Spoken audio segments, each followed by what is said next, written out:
gente vai falar sobre o objetivo 11 entre os 17 objetivos sustentáveis da ONU, que vai tratar sobre cidades e comunidades sustentáveis.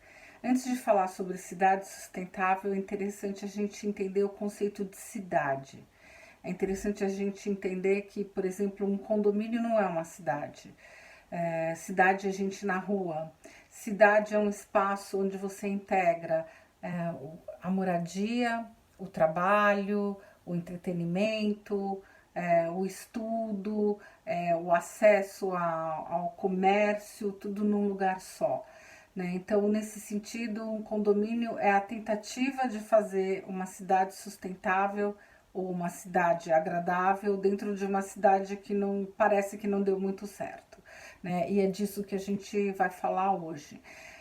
Uma cidade sustentável, uma cidade inclusiva, é uma cidade segura, é uma cidade resiliente e é um grande desafio, não só para a gente no Brasil, como para várias cidades do mundo. Coincidentemente, eu estou gravando esse vídeo hoje em Londres. É uma coincidência, né? Não foi zero planejada, que é uma cidade que vem trabalhando essa questão, esse conceito de cidade sustentável nas últimas décadas. Então, Londres não é perfeita, Londres ainda tem desafios a serem vencidos, mas melhorou muito. Para quem conheceu a cidade há 30 anos atrás e vem para a cidade hoje, a gente vê que eles evoluíram bastante nesse conceito de cidade e nesse conceito de cidade sustentável. Mas o nosso assunto é o Brasil. A gente vai falar sobre as nossas cidades, dos nossos desafios. Então, quando a gente pensa em cidade sustentável, a gente tem que pensar em alguns critérios, né? Então, a primeira coisa a gente fala sobre a habitação, né? Segura e acessível. É um lugar onde você tem condição de morar de uma forma segura e num preço justo. Nesse ponto, Londres é mais ou menos difícil cumprir isso, porque Londres é uma cidade muito cara para morar, né? Ela tem milhões de outras coisas boas, mas é uma cidade cara para morar. Então, a habitação acessível é uma condição de cidade sustentável. A outra coisa é a questão de urbanização de favelas, que uma característica forte das nossas grandes cidades no Brasil, que são todas circundadas de favelas, né, nas periferias.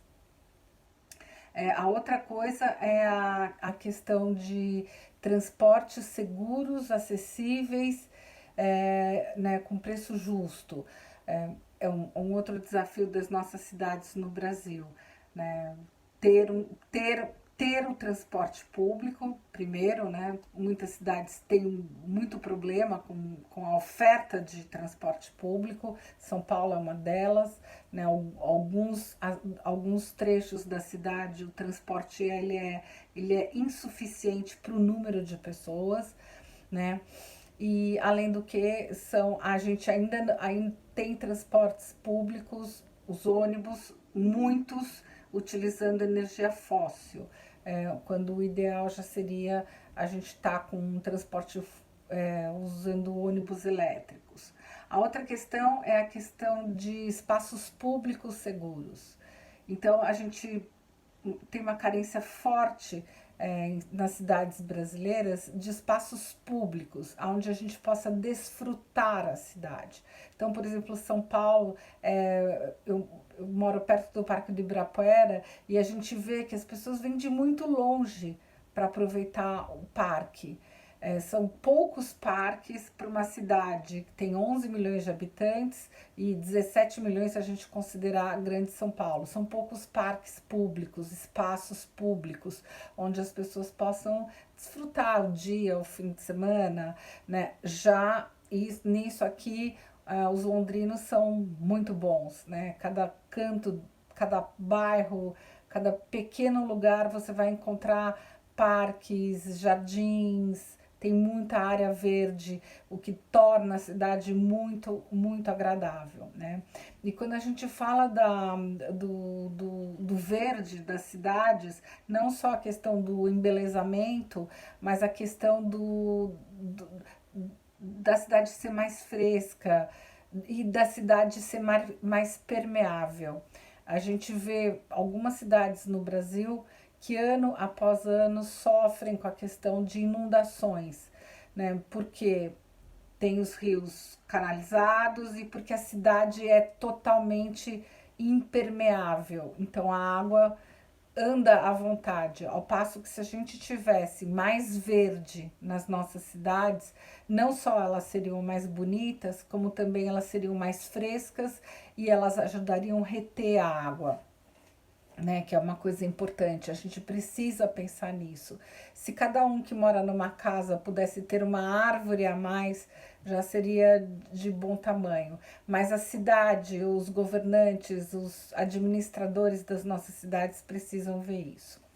Aí a outra questão também é a questão a gente já falou, a gente teve uma ODS só para falar sobre o saneamento, né?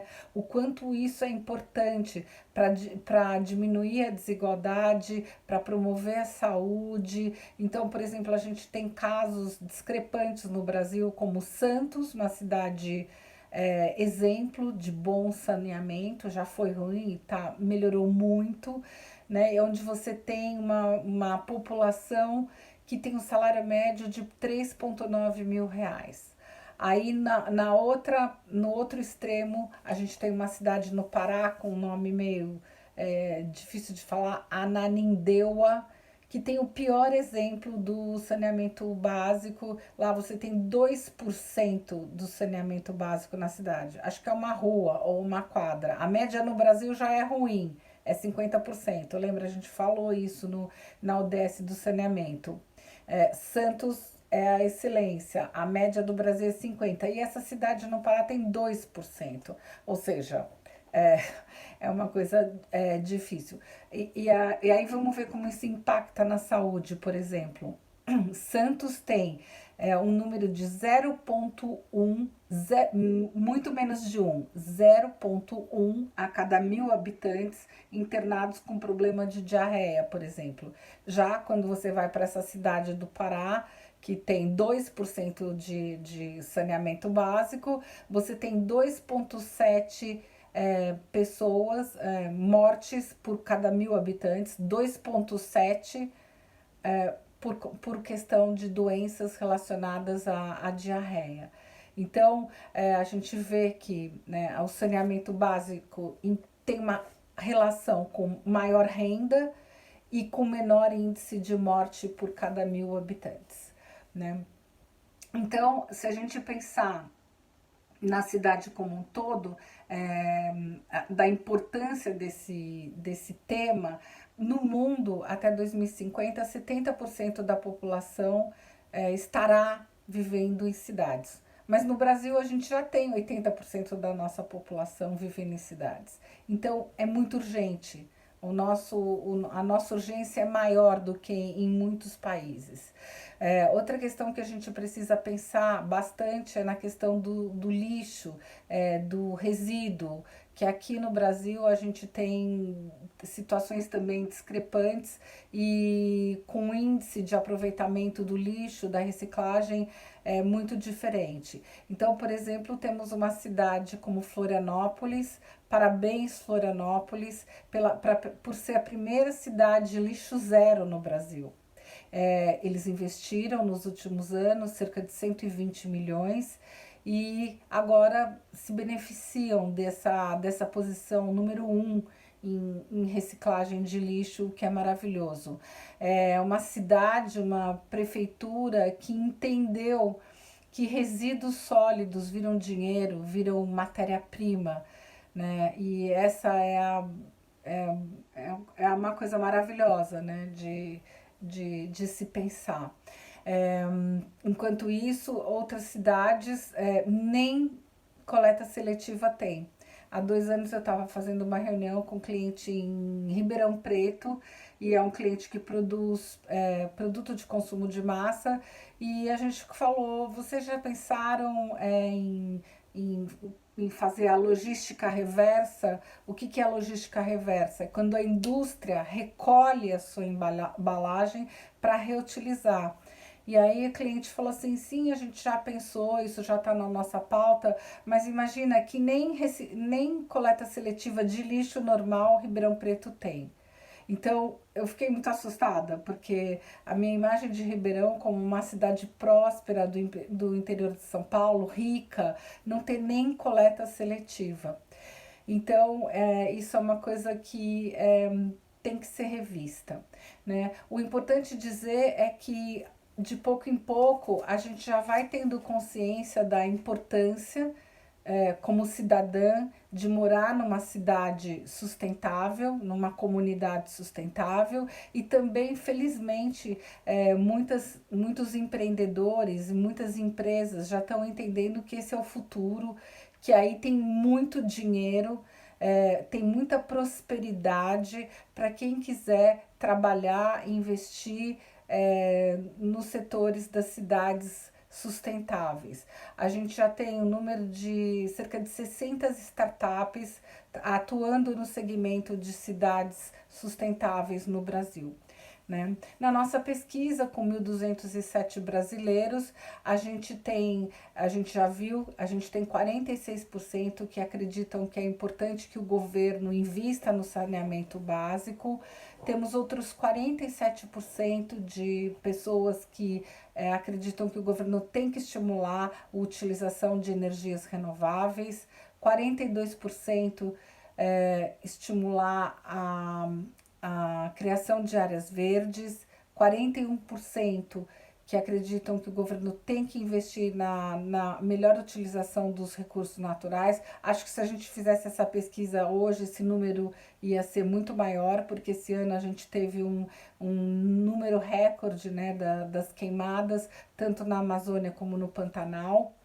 E a questão do lixo, né? Lixo, transporte público, o uso de plástico único. 3 em cada 10 entrevistados na nossa pesquisa acreditam que essa seja uma prioridade. Né? Mas é muito importante a gente, como cidadão, fazer a nossa parte, cuidando do lixo, plantando uma árvore. Imagina se cada um plantar uma árvore no seu quintal, multiplicado por, só em São Paulo, milhões de pessoas, quantas árvores a mais a gente teria.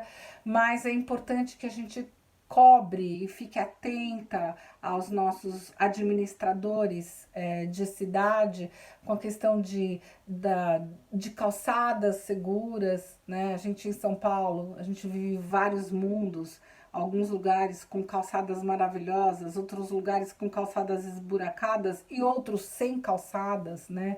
A questão das ciclovias, não só ter ciclovias, mas também colocar legislação para os ciclistas, porque os ciclistas também têm que entender que se motoristas de automóveis têm leis a serem cumpridas, ciclistas também têm.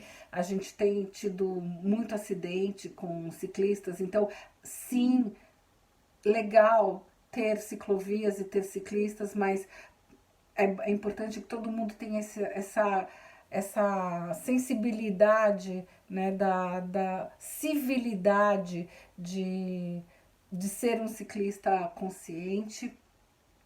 E é isso, e a gente tem que cada vez mais atentar para esse conceito de que uma cidade sustentável, ela gera mais saúde, ela gera mais produtividade, ela valoriza os imóveis, ela atrai o turismo.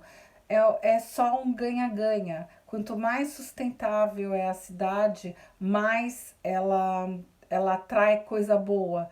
E é isso que a gente tem que entender, arquitetos urbanistas têm um grande desafio em fazer obras com ventilação natural, usando iluminação natural, aproveitamento de água, energia solar, reutilização de material, retrofit, a impressão 3D. A gente precisa aproveitar a tecnologia, o conhecimento e a união de todas por cidades melhores. Obrigada.